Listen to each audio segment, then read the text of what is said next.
Good morning, student. Today we start in chapter number 5. Our next topic, Ibn Battuta. Ibn Battuta, an early globetrotter.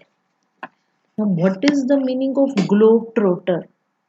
Globetrotter means a person who travels widely. Ibn Battuta's book of travels called the Rihla. He wrote a book. His book name was the Rihla, Rihla, written in the Arabic language, provides extremely rich and interesting details about the social and the cultural life in the subcontinent in the 14th century. This Moroccan traveler was born in the Tangier into one of the most respectable and educated families known for their expertise in Islamic religious law or Sharia. He got the education in Sharia. True to the tradition of his family, Ibn Battuta received literary and scholastic education when he was quite young. Unlike most other members of his class, Ibn Battuta considered experience gained through travels to be a more important source of knowledge than the books. He just loved traveling. He went to far off places. He tried to exploring new worlds and peoples. Before he set off for India in 1332-33, he had made pilgrimage trips to Mecca and had already traveled extensively in Syria, Iraq, Persia, Yemen, Oman, and a few trading ports on the coast of East Africa. Traveling overland through the Central Asia, Ibn Battuta reached Sindh in 1333. He had heard about Muhammad bin Tughlaq, the Sultan of Delhi on that time, that he was very kind by his reputation as a generous patron of the arts and letters. Set off for Delhi, passing through Multan and Uch. The Sultan was impressed by his scholarship by the from the Ibn Battuta, and then he appointed Ibn Battuta as the Qazi or judge of Delhi.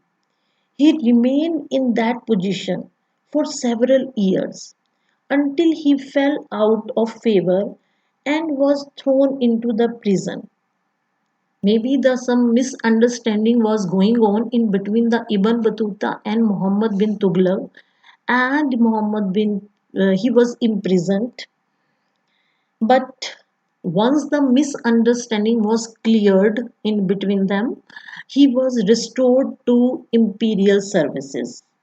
Again, he was appointed on a high post and was ordered in 1342.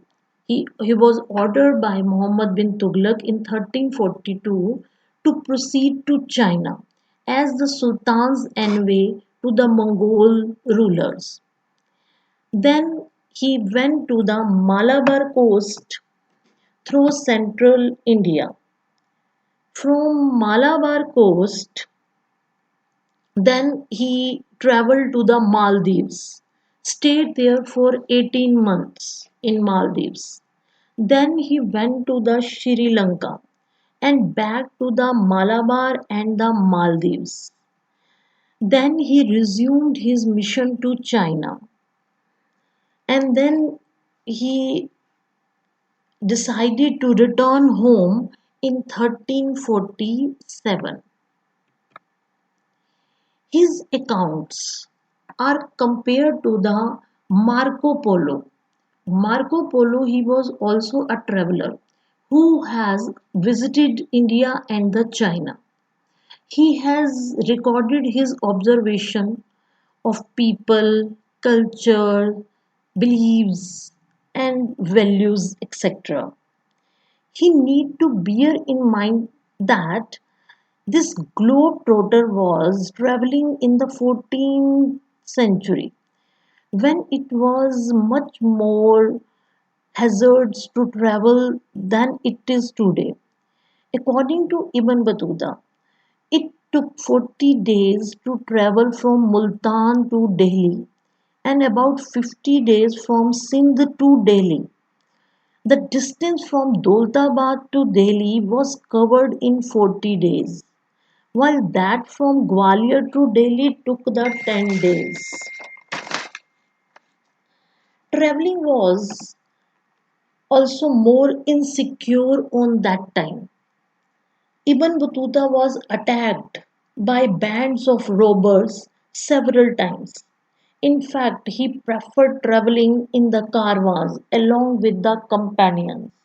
But this did not deter, deter means to stop, highway robbers.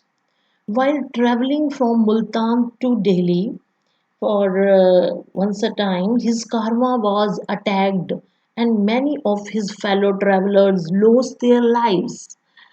Those travelers who survived, including Ibn Battuta, were severely wounded. But Ibn Battuta was an interway traveler who spent several years traveling through North Africa, West Asia, and the parts of the Central Asia, the Indian subcontinent, and China before returning to his native land, Morocco.